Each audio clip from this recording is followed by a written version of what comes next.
Caleb Jarreau, pardon me, joins us now with offthehooksports.com. He's also the sports editor of the Daily Beacon.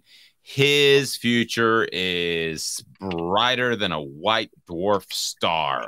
It's growing every day. Are you familiar with the white dwarf star, Caleb? I am not familiar with stars. Okay.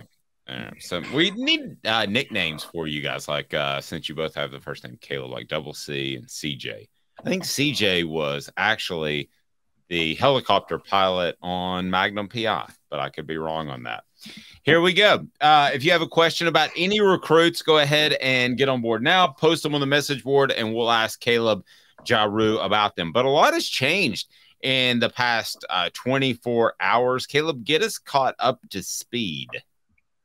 Yeah, well, late last night, probably the biggest one is J.J. Harrell, Mississippi, #1 wide receiver in Mississippi, decommitted from Tennessee. He had been committed since February, and I don't think that this move was really a surprise for anybody. He had been very clear that even though he was committed, his recruitment was open, and being open means that he was taking visits to Ole Miss and Mississippi State, and Lane Kiffin got in there and really, I guess, got to him because he's trending now for Ole Miss. So he decommitted last night, said he rushed his decision,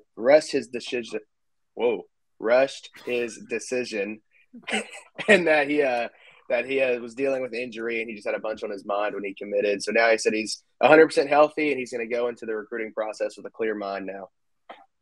TJ, by the way, was the helicopter pilot on Magnum PI. But so is this a big loss for Tennessee? Absolutely not. Yes, no, absolutely yes.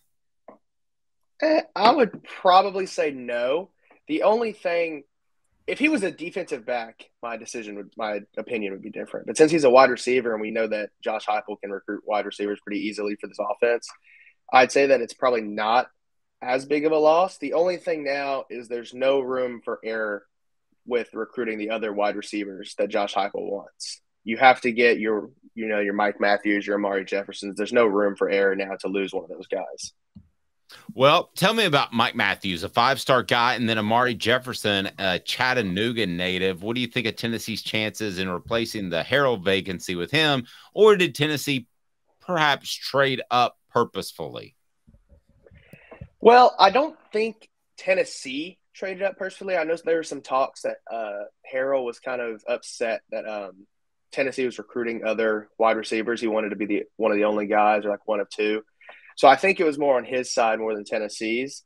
But I do think Amari Jefferson is probably their sure bet at wide receiver right now. He's committed to Tennessee for baseball. So he obviously likes Tennessee enough to commit for one sport. Now it's just a matter of if he wants to play football, which recently his football attention has kind of outweighed the baseball attention he had before. Like you said, he's an in-state guy from Chattanooga. I don't see how he doesn't end up at Tennessee. That would be a very big loss for them. And then talking about Mike Matthews, he's a Georgia guy who's probably leaning Tennessee at this point. He's gotten a lot of attention from Clemson and USC as well. Georgia and Alabama are in the mix, but it seems like he's leaning more towards a Clemson or a Tennessee type school.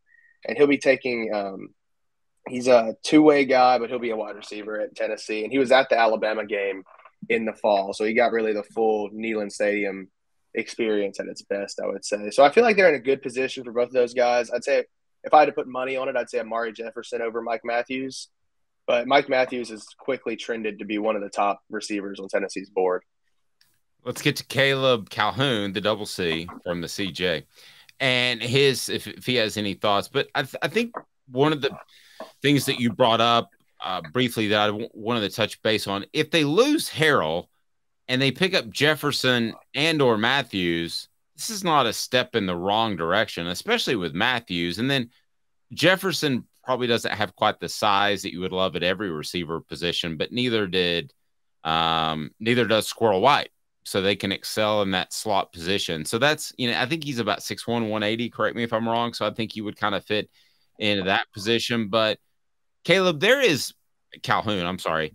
And I was going to write a column about this today. There is more shifting going on that we've seen in previous years with the early signing period. And I think that's because everybody's just figuring out what the H is going on, to be real honest with you.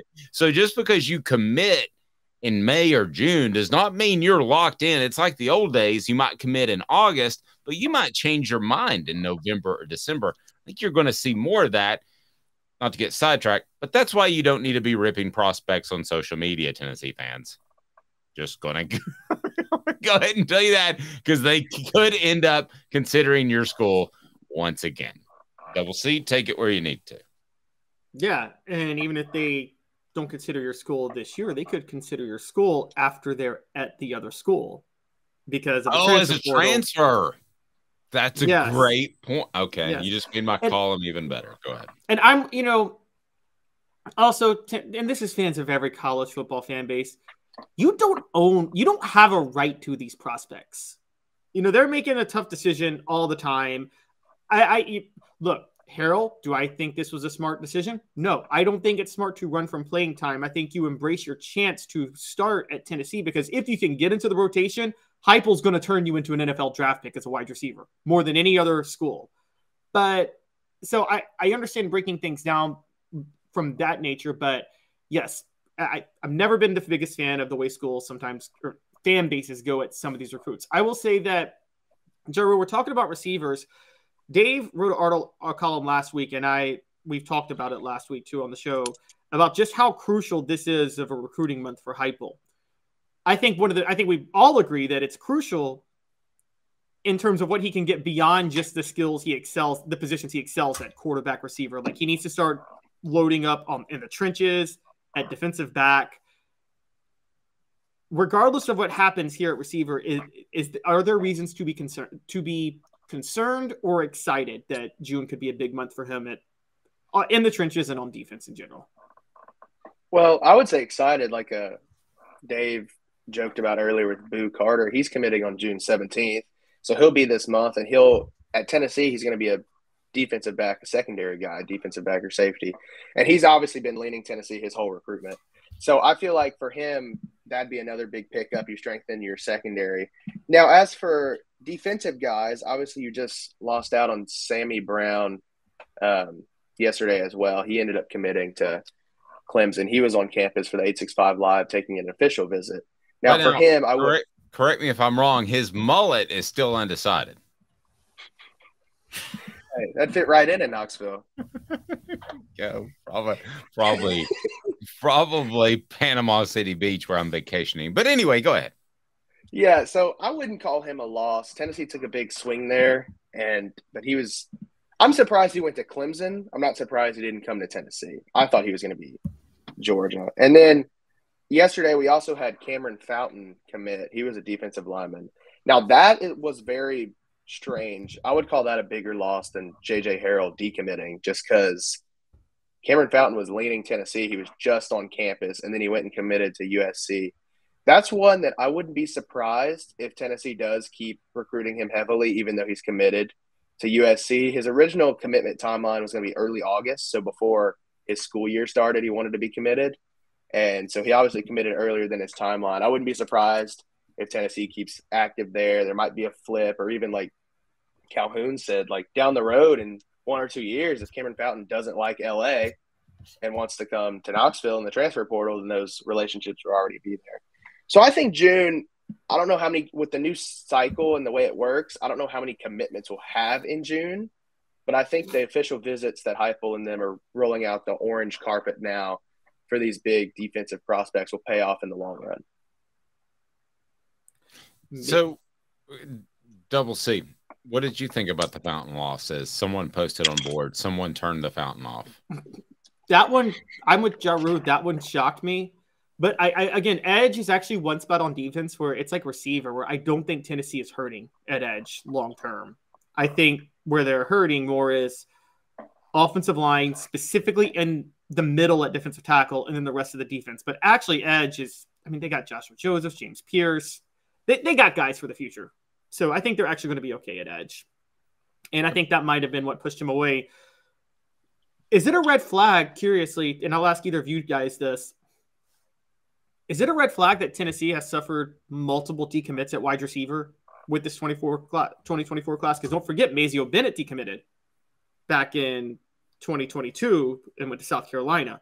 Was Mazio Bennett or was the other South Carolina guy? No, you're right. But I think I have a both of theory these on guys, this. I have a theory on this after you, Jarreau. I really do. I was going to say with both of these guys, it's kind of like Tennessee was in there early, but they always wanted to be at their in-state schools. So I don't think if Alabama offered Mazeo Bennett if he would leave South Carolina, just because he grew up South Carolina fan, he's from around the area. Like, I just think he was going to be South Carolina, and it just took Shane Beamer for some reason an unknown amount of time to figure out that he had a 4 or 5 star wide receiver 30 minutes down the road. Well, and he also had an offense that the guy wanted to be a part of suddenly. And he didn't have that until November with the Clemson and Tennessee wins. So here are my other thoughts. I think Tennessee is adapting at receiver. And it's the way that I've exactly said the whole time that they have to adapt. They have to go toe-to-toe with the big cats, right? So, Jarreau, tell me if I'm wrong. Your boots on the ground, all right? My thinking is that with the receiver, we're starting to see this happen, that Tennessee may have been in early, Harrell's an example, of a guy, and then suddenly they realize they can go toe-to-toe with some Georgias and Alabamas and Southern Californias of the world and win those battles. I'm not saying they told Harrell to go away, but I do think there feels like to me, and from what I hear, a mindset of they can go in and they can land the top receivers in the country based off what they have done. You'll eventually see this happen in other positions, but right now they can be picky at receiver. Mr. Jones stole that from me on the message board. Yeah, I mean, I think that's exactly where they are. They have leverage at receiver. Not sure they have leverage at other positions yet, but they have leverage at receiver. Yeah, and I agree. It's no longer throwing offers at and seeing what sticks. It's now like, hey, we can pick which guys fit our system. And you see it a little more on the defensive side, especially early on in Heupel's time at Tennessee. They were just throwing out all these offers and seeing like what they can get, just trying to build depth, build a roster. And now you see Tim Banks and the defensive staff taking more of a approach where like, hey, they really liked Cameron Fountain's build and that he was a downhill rusher and could be aggressive in their system. So they went after him versus just going after whatever edge was available on the market. So I agree. And I said it earlier with the J.J. Harrell decommitment. Wide receiver is probably the last position we should worry about for Josh Heupel's offense because, like we've said in the past, like if for some reason they miss out on every wide receiver in this class, which obviously would not be good, but if they did, then they can just go in the transfer portal and get proven guys like they did with Dante Thornton and still have depth.